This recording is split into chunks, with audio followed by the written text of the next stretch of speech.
Hello दोस्तों। देखिए Heidelberg cement ने अपने क्वार्टरली रिजल्ट यहाँ पे डिक्लेयर कर दिए। तो चलिए देख लेते हैं किस प्रकार से ये सीमेंट कंपनी परफॉर्म कर रही है। सारे फिगर मिलियन में हम लोग करोड़ में कन्वर्ट करने वाले हैं। तो इस क्वार्टर में जो इनकम रहा दोस्तों वो 517 करोड़ रहा है। पिछले साल कितना था? 590 करोड़ था। तो अगर हम देखें तो यहाँ पे तो कमी देखने को मिल रही है, लगभग 73 करोड़ की कमी देखने को मिल रही है। जबकि अच्छी कंपनियों में मैंने बार बार बताया कि रेवेन्यू लगातार बढ़ता है। प्रॉफिट्स हाँ ऊपर नीचे हो सकते हैं प्रॉफिट्स, लेकिन रेवेन्यू में यहाँ पे प्रॉब्लम कंप्रोमाइज़ देखने को नहीं मिलता यहाँ पे। तो रेवेन्यू कमी देखने को मिल रही है। चलिए इससे भी कुछ कंक्लूड हम नहीं कर सकते। ये मैं ट्रेंड की बात आ रहा हूँ यहाँ पे। आप जैसे यहाँ पे देख रहे हैं घट रहा है, तो अगले क्वार्टर में फिर से घटे। ये ट्रेंड जो है घटने वाला, इसकी मैं बात कर रहा हूँ, एक दो क्वार्टर की बात नहीं कर रहा हूँ।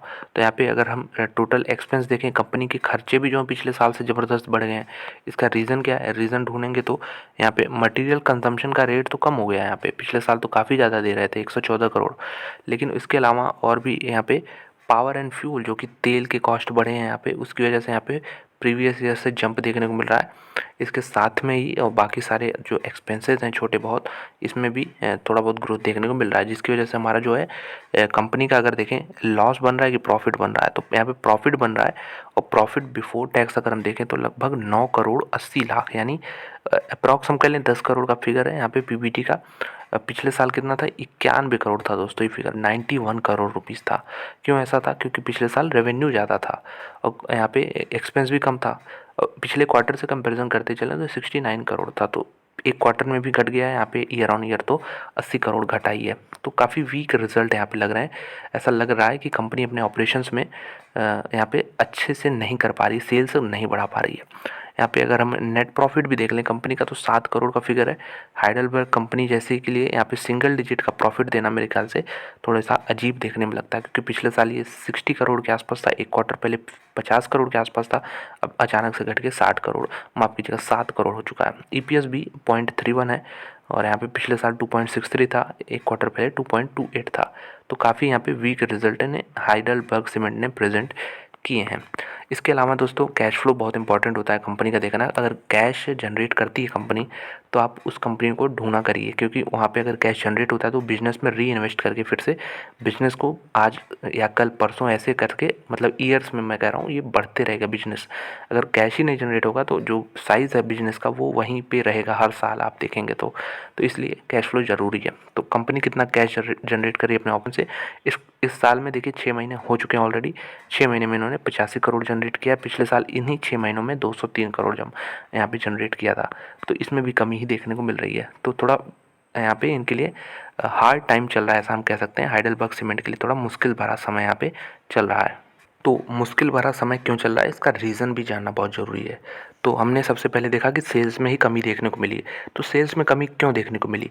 क्योंकि यहाँ पे डिक्रीज़ इन वॉल्यूम। तो वॉल्यूम मतलब अगर आप देखें तो जो जैसे मान लीजिए 100 बोरी बेचते थे पिछले साल, तो इस साल ये 81 बोरी बेचें, 19% कमी हो गई है।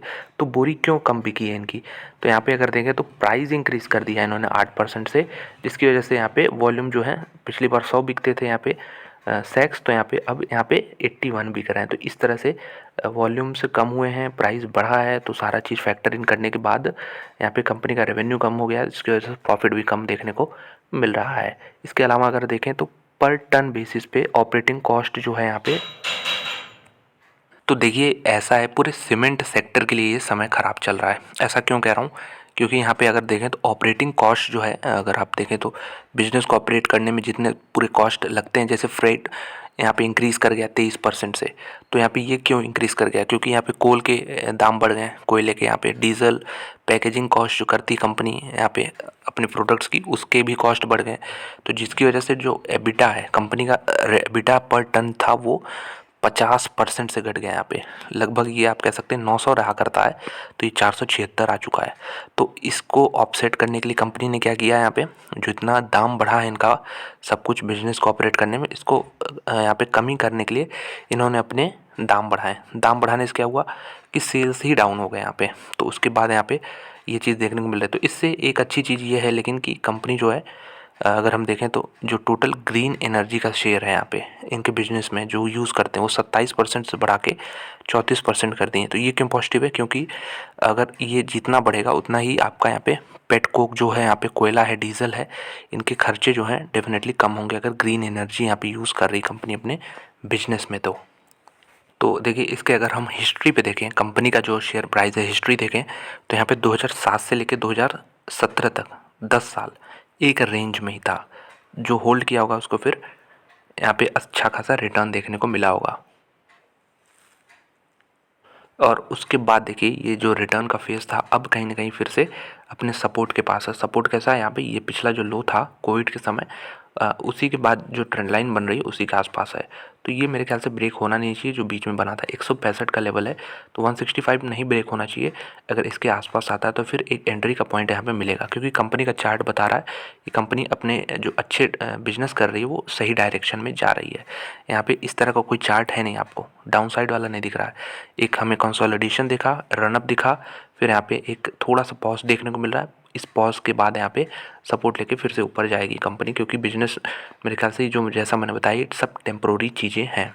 तो इसीलिए हाइडेलबर्ग सीमेंट मेरे ख्याल से एक अच्छा बेट हो सकता है 165 के अराउंड यहाँ पे एंट्री लेने के लिए।